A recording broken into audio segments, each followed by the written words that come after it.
ખૂબ ખૂબ આભાર જગદીશભાઈ. માયા ને મમતા તના જેના હૃદય લાગ્યા અને રોગે સંત સમરવા જોગ દિવસ ઉગે દાદવા આવા પરમ પૂજનીય સંત શંભુનાથજી બાપુ આપણે વચ્ચે બિરાજમાન છે. જાજકા ધામ જગ્યાના મહંતશ્રી અને ગઢડા વિસ્તારના ધારાસભ્ય પૂજ્ય બાપુને વિનંતી કરું આપ આશીર્વાદ માટે પધારશો માઇક ઉપર. પૂજ્ય બાપુને જોરદાર તાળીઓથી વધાવીએ. ઓમ શ્રી ગુરુવે નમઃ. આદરણીય મંચ અને આપ સૌ પૂજ્ય વંદનીય શિક્ષકો, શિક્ષણ દિન નિમિત્તે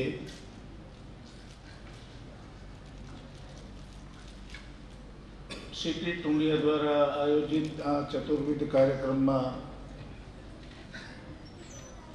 ઉપસ્થિત આપ સૌ અને આપને જે શિક્ષકોને સન્માનિત કર્યા છે, શિક્ષકોને ખૂબ ખૂબ શુભેચ્છાઓ પાઠવું છું. ભાઈ જગદીશભાઈએ કહ્યું એમ મારે પણ આ બીજો કાર્યક્રમ છે. આજે આનંદ એ વાતનો છે કે હેમંતભાઈ ચૌહાણના સ્વરમાં આકાશવાણી પર જે પદો ગવાયા એ પદો ને સંકલિત કરી અને એને પુસ્તકના રૂપમાં પ્રકટ કરવાનું સરસ કામ આમ નાનો ભાઈ છે સિટી ટુંડિયા એટલે મારો પરિવાર છે એણે કર્યું છે. એટલે સંત સવયાનાથનો પરિવાર છે તો એમાં મૂળમાં ભક્તિ પદાર્થ પડેલું હોય એમાં કંઈ નવાઈ નથી અને એ કરવું અમારું કર્તવ્ય છે. દાદાના ચીલે ચાલીએ છે. પણ આ બીજું પુસ્તક એમના દ્વારા પ્રકટ થયું. એક આપનું અગાઉ પુસ્તક અને બીજું આ એક ને હજી બીજા બે એ પ્રકટ કરવાના છે, રચવાના છે. એમાં પણ આપણે બધા સહભાગી થઈશું. સાથે સાથે આમાં આનંદી વાતનો છે. મારે ગૌતમભાઈ બહુ સરસ વાત કરતા હતા સંતોના વિટંબણાઓની. એવી બધી વિટંબણાઓ પારાવાર હોય.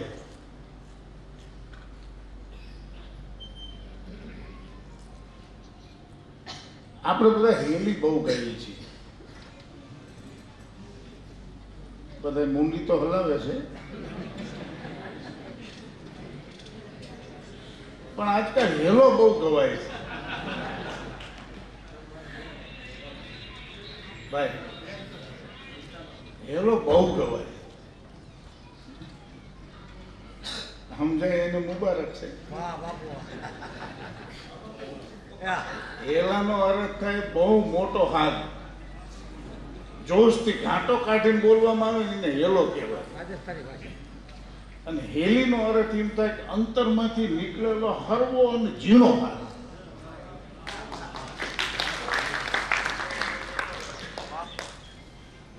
એટલે હવે હેલાનું મહાત્મ્ય વધતું જાય છે, હેલીનું મહાત્મ્ય ઘટતું જાય છે. એવા અવસરે આ પુસ્તકનું પ્રકાશન એટલે પથદર્શક બને એવી હું આ વાત કહું છું તમને.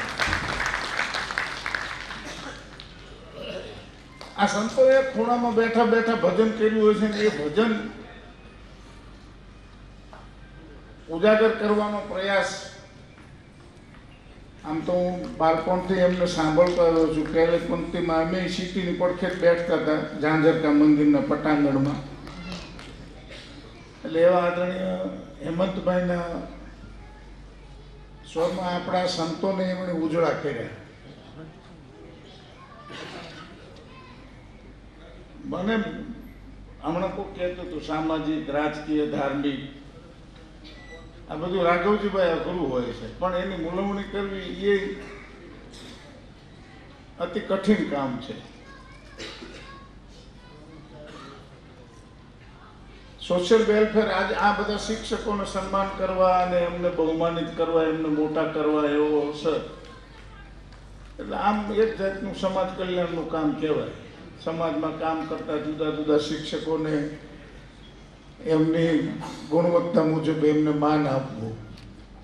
ઔપચારિકતા છે સામાજિક, એટલે સમાજ કલ્યાણનું કામ કહેવાય. પણ અહીં આ જે પુસ્તક વિમોચિત થયું ને એ પાછું આત્મકલ્યાણ વાળું પુસ્તક વિમોચિત થયું. એટલે આજના આ પ્રોગ્રામમાં સાહેબ જે છે ને સુભગ સમન્વય છે બે વાતનું છે ને એ મહત્વનું એ છે કે આ મંચ ઉપરથી સમાજ કલ્યાણની વાત થાય છે ને આ મંચ ઉપરથી આત્મકલ્યાણની પણ આજે વાત થાય છે. આ મહત્વની વાત છે. બે છેડા જુદા છે હો સાહેબ, કારણ કે હું બે છેડાની ધાર વચ્ચે હાલું છું. મને ખબર છે સમાજ કલ્યાણ કરવું અને આત્મકલ્યાણ કરવું ને આ વાતને તો કોઈ દી બને જ નહીં. હમણાં હિંમતભાઈ વાત કરતા હતા, મેં કીધું હમણાં હું જરા થોડી પરેજી પાડું છું તો મને 4 સ્ટેન્ડ મૂક્યા એમ. મને એક જ મૂકવાનું છે, મને બીક મંડાણી લાગુ. આ છે સંતોએ ભજન કહ્યું, સાયાજી અમને ડરતો લાગ્યો સુઈદન. આ બીક છે ને એ બહુ મોટી વાત છે, એને સમજીને હાલવું પડે. 50 પછી તો સમજીને જ હાલવું પડે ભાઈ. 60 વર્ષ તો આપણને મળ્યા, હમણાં મળ્યા નિવૃત્તિના, પણ આપણા આદિકાળના તો 50 છે. 1 થી 25 બ્રહ્મચર્યનો આશ્રમ ને 26 થી 50 સુધી આપણો ગ્રસ્તનો આશ્રમ છે. 50 પૂરું કરી નાખવું પડે. પણ અહીં વાત એ હતી કે આ બે છેડાની વચ્ચે રહીને આ કામ કરવું ને એ અઘરું છે. આજે આ મંચ ઉપરથી આ બધી વાતો અહીં રજૂ થઈ છે. જગદીશભાઈ આપણા અહીંના વિધાયક છે. ખૂબ સરળ સૌમ્ય સાદગીભરો સ્વભાવ. આપણને લાગે કે એ આપણા વચ્ચેનો માણસ છે એવું લાગે. નાની નાની વાતનું ધ્યાન રાખે, નાના માણસનું ધ્યાન રાખે, એને સપોર્ટ કરે, એને ટેકો આપે. એટલે ખૂબ આ તબક્કે એમનો, કારણ કે સિટીની પડખે આજના એ સહયોગી છે. સિંધ આપણને બધા શિક્ષકોને મળ્યો અને એમણે પોતાના મુખેથી કબૂલ્યું કે આજ અમારું સૌભાગ્ય છે કે આજ અમે તમારું સન્માન. કારણ કે શિક્ષક જે છે ને એ શિક્ષક, હવે જો એ વિષયમાં જઈએ તો ઘણો રાઘવજીભાઈ આજનો અને પ્રાગૈતિહાસિક બાબતની અંદર જમીન આસમાનનો અંતર આવી ગયો છે. આજ જે શિક્ષકો છે ને એ અહીં જેનું સન્માન થયું છે ને એ એમના જીવનમાં કૌવત કલા અને કૌશલ ભરપૂર છે. એટલે ઘણા શિક્ષકો સાહેબ, ગૌતમભાઈ આપણે એવા રાડ્યું નાખતા જોયા છે, બાળકને ખાલી આમ ભોદો માર્યો હોય કેસ થઈ ગયો હોય અને જે હરડીએ સડી જાય ને પછી જે કાંઈ આજના કાયદા કાનૂન લાગે જો શિક્ષકો મંડાણા હસવા. આ જીવનના બે પાટા છે ભાઈ. આ નક્કર વાસ્તવિકતા છે અને એ નક્કર વાસ્તવિકતાની વચ્ચે હમણાં બાર ન કહેવાય. 1-2 જણા મારી રજા લઈને નીકળી ગયા, હું સામે બેઠો હતો ને તારે તમારું ભાષણ આવતું હતું, તારે સંતોની સરવાણી કરતા હતા ત્યારે 1-2 જણા મારી અડખે પડખે હતા, ઊભા થઈને સીતારામ કરીને હાલતા થયા. એટલે હું સમજી ગયો કે આ તમને નહીં, અહીંયા તમને નહીં ફરી નહીં વળે. અહીંયા તમને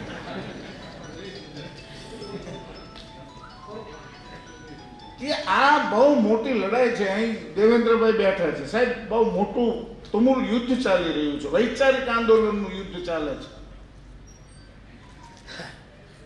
મને આજ આનંદ એ વાતનો છે ખુલ્લા મંચ પર, કારણ કે ભારતની અંદર આપણે આ ભારત ભૂમિમાં રહીએ છીએ અને ભારત ભૂમિની અંદર ભારત ભૂમિનો ઇતિહાસ જો વિચારવા જઈએ ને તો બહુ મોટો ઇતિહાસ છે. અને અહીં આ વિચારધારા સાથે કામ કરવા વાળા લોકો, અહીં રાષ્ટ્રવાદની વાત કરીએ, ભક્તિ આંદોલનની એક બાજુ વાત કરીએ સાહેબ,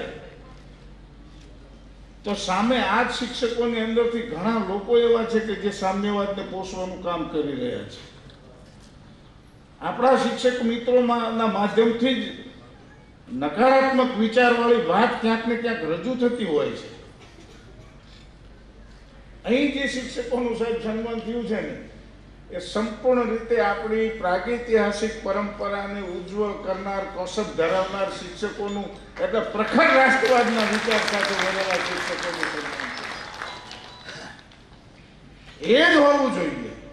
હું દિલ્હી રહું છું 12 વર્ષથી, મને ખબર છે ત્યાં બધી જુદી જુદી યુનિવર્સિટીઓ, જે યુનિવર્સિટીના નામ હોય ને એ નામ ઉપરથી તમને ખબર પડે કે આ યુનિવર્સિટીની અંદર અહીં સામ્યવાદ ભણાવવામાં આવે છે, આ યુનિવર્સિટીની અંદર રાષ્ટ્રવાદ ભણાવવામાં આવે છે, આ યુનિવર્સિટીની અંદર માર્ક્સવાદની વિચારધારા ભણાવવામાં આવે છે. યુનિવર્સિટીનું નામ વાંચો તો તમને ખબર પડે કે આ યુનિવર્સિટીની અંદર સમાજવાદ ભણાવવામાં આવે છે.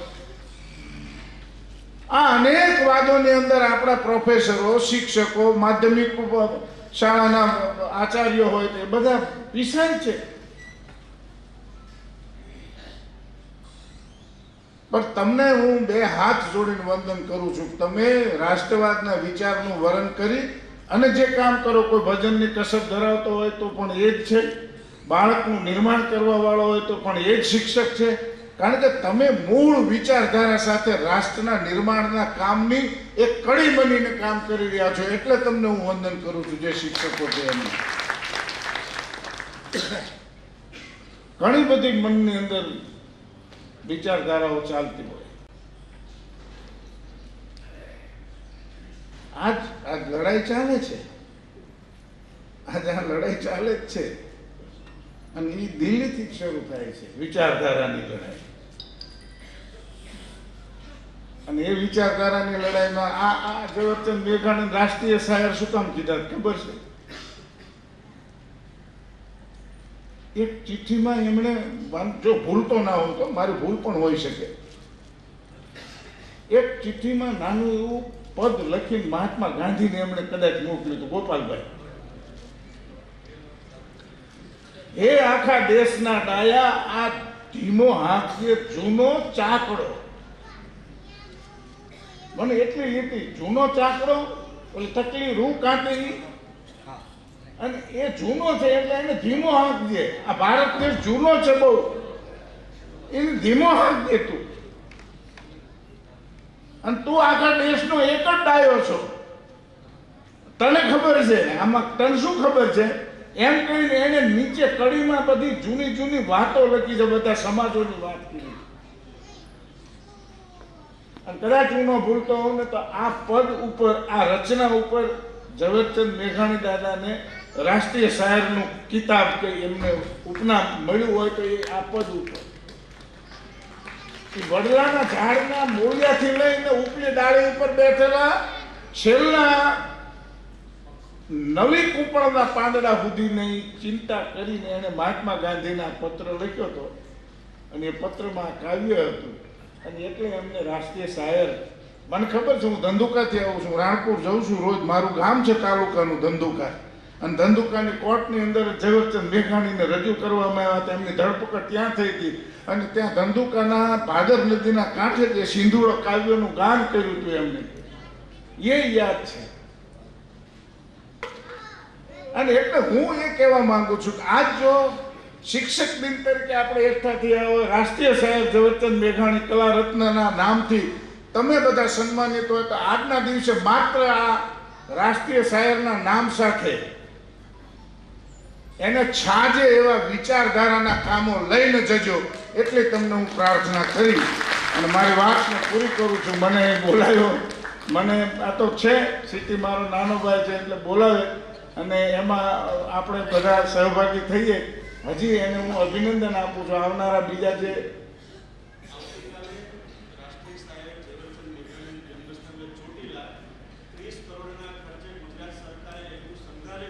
એમને આપો ને બધું કોડલેસ આપો, કોડલેસ આપો. હું આ જગદીશભાઈ જાહેરાત કરી રહ્યા છે રાજ્ય સરકારની, 30 કરોડ રૂપિયાના ખર્ચ. આપ જાહેરાત કરો, ઉભા થઈ કામ કરો.